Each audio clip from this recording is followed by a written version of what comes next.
magre-ready na tayo kasi pupunta tayo sa Christmas party namin sa Thursday Cell Group. The Anchor of Hope. Yes, Lord. Amen. Thank you. So, magpe-prepare na tayo kasi may babalutin pa tayo dun. Pang giveaway ata nila. Tapos, may exchange gift and everything. I-video ko guys. So, fam, para makita nyo.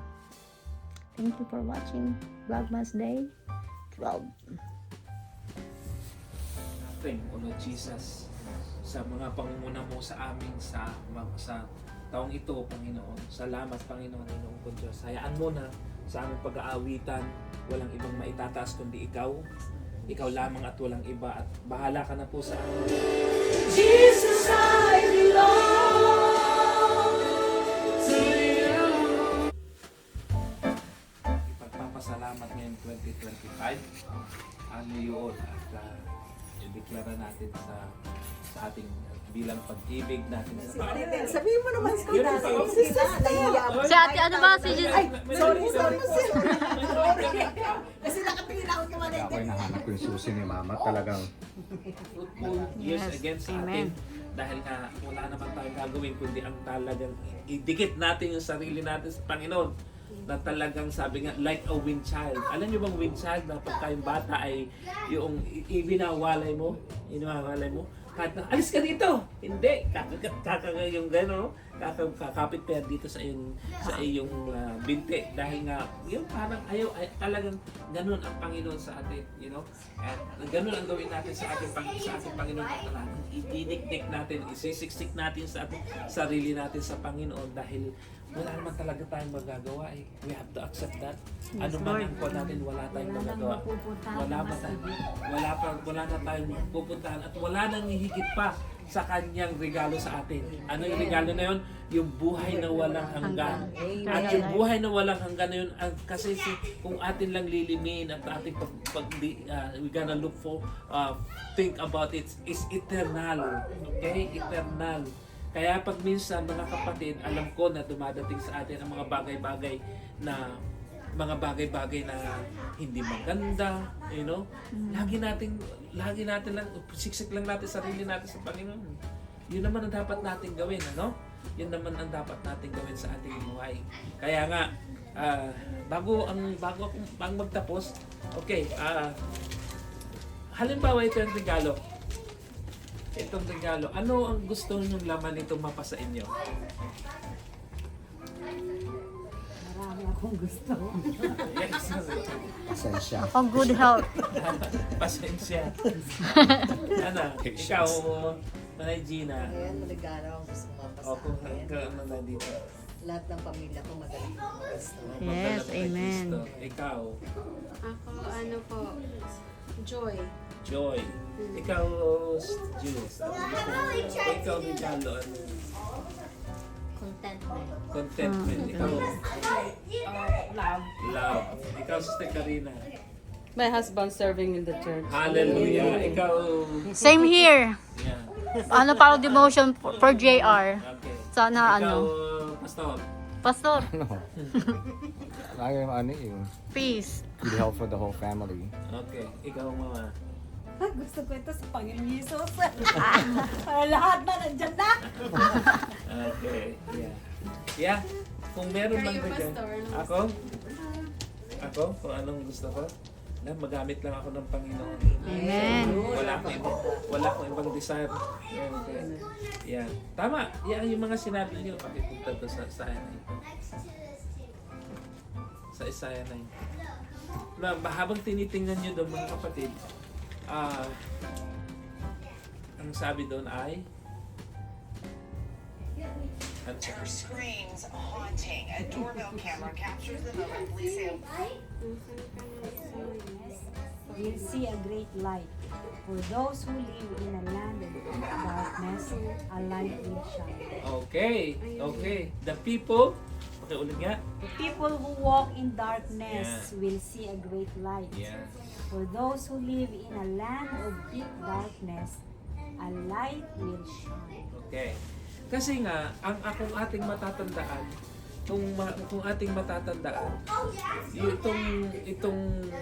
ito sinasabi si Isaiah, siya ang nag-prophesy na si Jesus Christ ay darating, okay?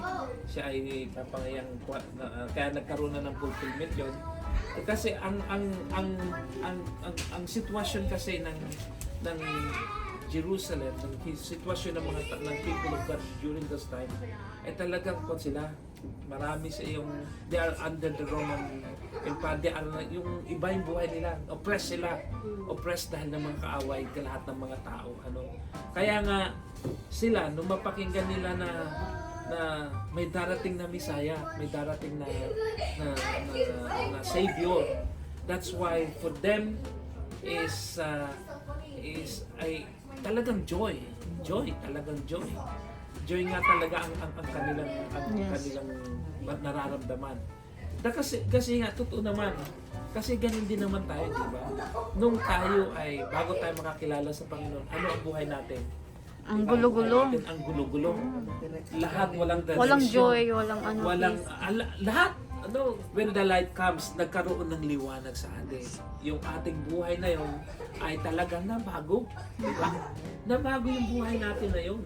At yung buhay na yung ating nabago yung buhay natin yun dahil nga yung liwanag na pa sa atin at meron tayong hope. Kaya kahit sa ating ngayong buhay ngayon, na ang ating buhay ay merong mga hindi naman tayo perfecto dahil nandito pa tayo sa mundo nito, nagkakasala at nagkakamali tayo, may mga lahat na bagay na ganyan ay nararanasan pa rin natin. But we do hope.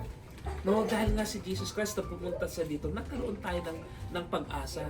At yung pag-asa na yun ang ating pinangahawakan, di ba? At yung panghawakan na yun, kaya tayo ay mayroon, sabi nga, yung liwanag na nasa sa atin.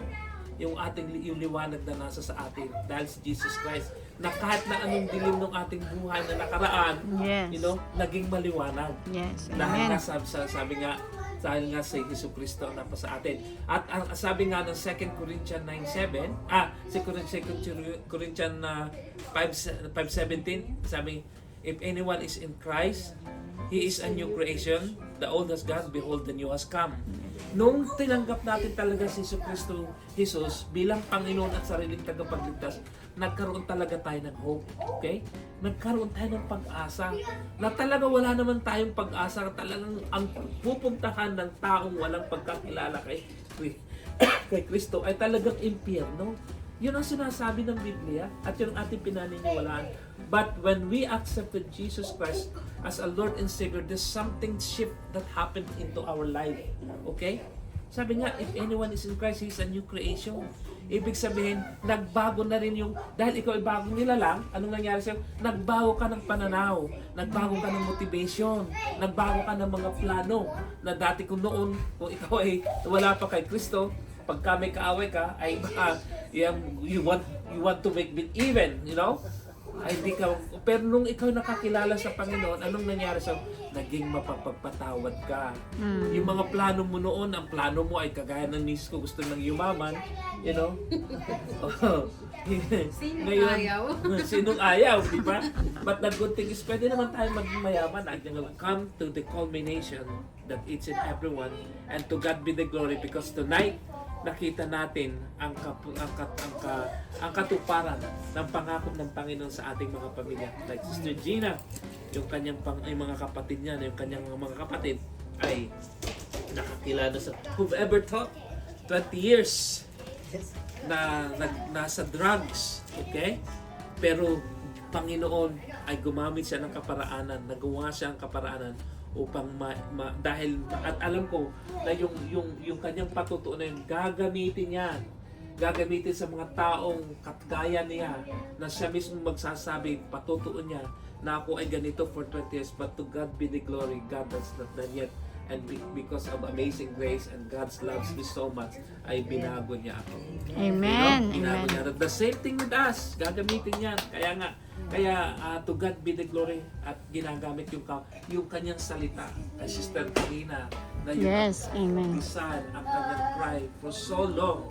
At tingnan po, to God be the glory, dahil nagkaroon na rin ng katuparan, and at yung katuparan na yun, kagaya ng kanyang pangako ng Panginoon, that we are going and God will going to use us more and more as we continue to abide for His glory.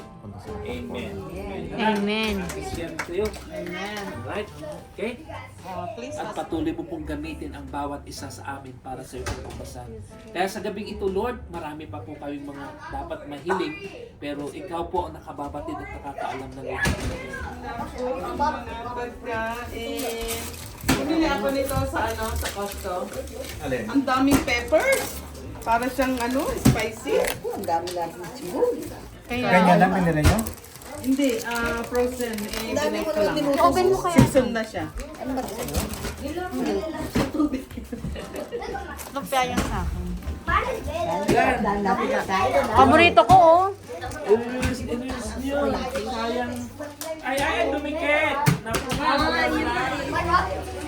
Ano nangyari sa tubig? Kasi Kuha na ako isa ah.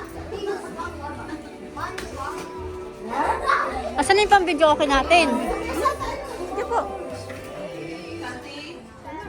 Sibuyas. Tatapos alam mo. Yung baka sabi na, ano Number number kay 6 Mrs.? Pastor. Kay Mrs. Anong number? Number 6. Ay, 6 din. Oo, iba. Bakit dalawang number? Tanggalin nyo na yung 6 para di niya na mabunot.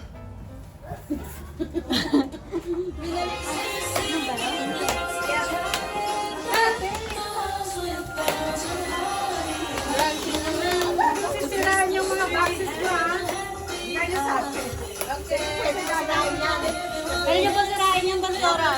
Wow, kailangan niya rin yan. Sana na? Yes. Sana na. Wait lang, isa-isa lang para makuha ko.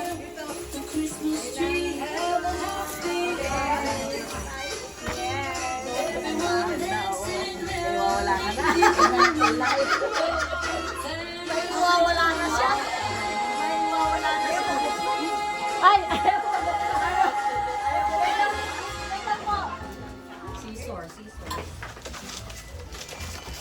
Nahirapan ka talaga. Dito ka, sister! Dito ka, sister! Dito ka, sister! Wow! My God! Hello, JJ! Hello, JJ! Mag-give down, sit there. Sis, chocolate with $25.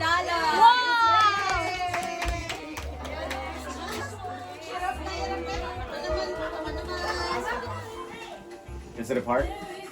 A what? Park? No. Church? Yeah?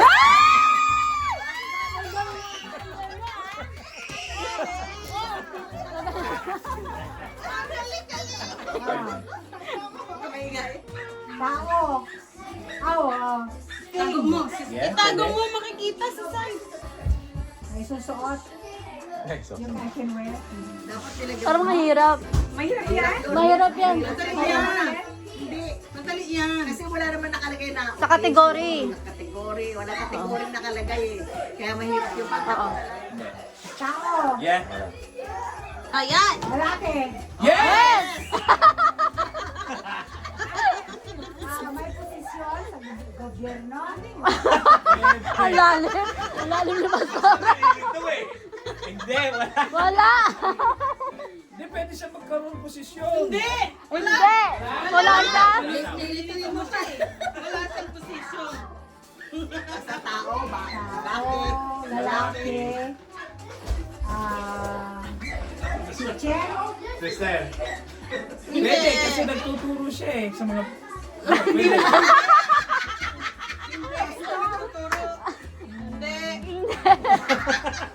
Si Pastora. Oo, hindi lang. O hindi. Hindi kasi nagtuturo. Basta pwede siya, di ba papastor yun? Hindi tuturo. Lumilipad lang siya.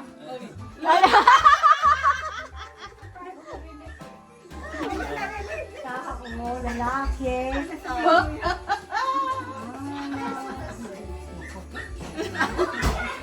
Driver. Yeah, pwede. Pwede. Pwede. Hindi ko... Karap ko siya. Kala ko daw siya.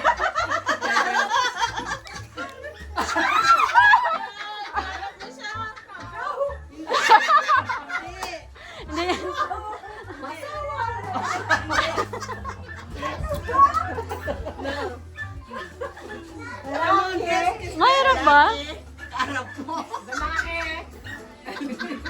Nagdadrive.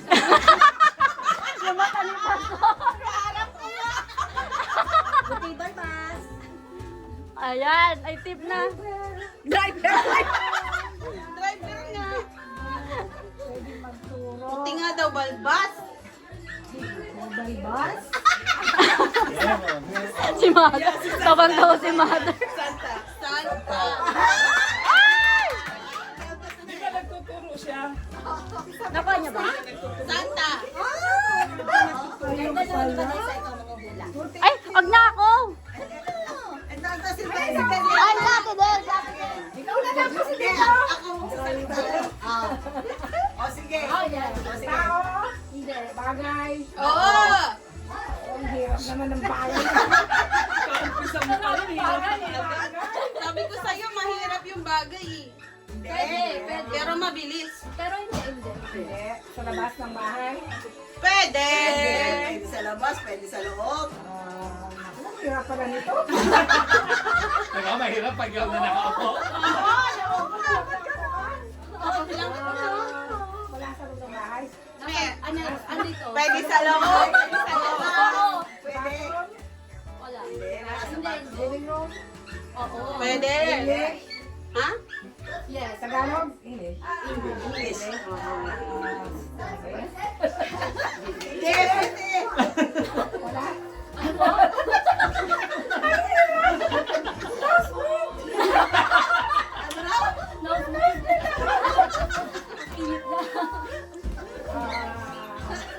Bagay, Christmas tree.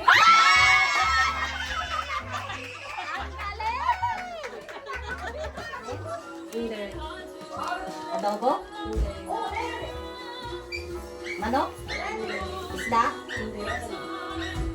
Meat? Ano pwede? Manok? Pwede. Luto ba? Luto?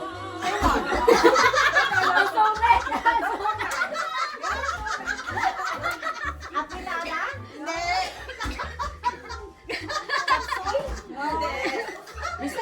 There's chicken, no? Keep There's going, chicken. keep going. There's chicken. Pwede. Chicken. Nilaga. Sinigang.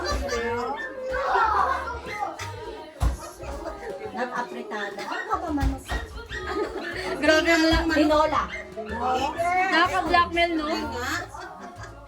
Vegetables. May vegetables. Sige lang, magsalita ka lang. Kaya nga may vegetables. May vegetables din, pwede. Pwede nga, pwede rin may vegetables. Pwede nga. Paksiw. May bawang, sibuyas. May bawang, sibuyas. May kamatis. Pwede, walang kamatis. Bintika may kamatis. Bawang, sibuyas. Ginisa. Ito ano up?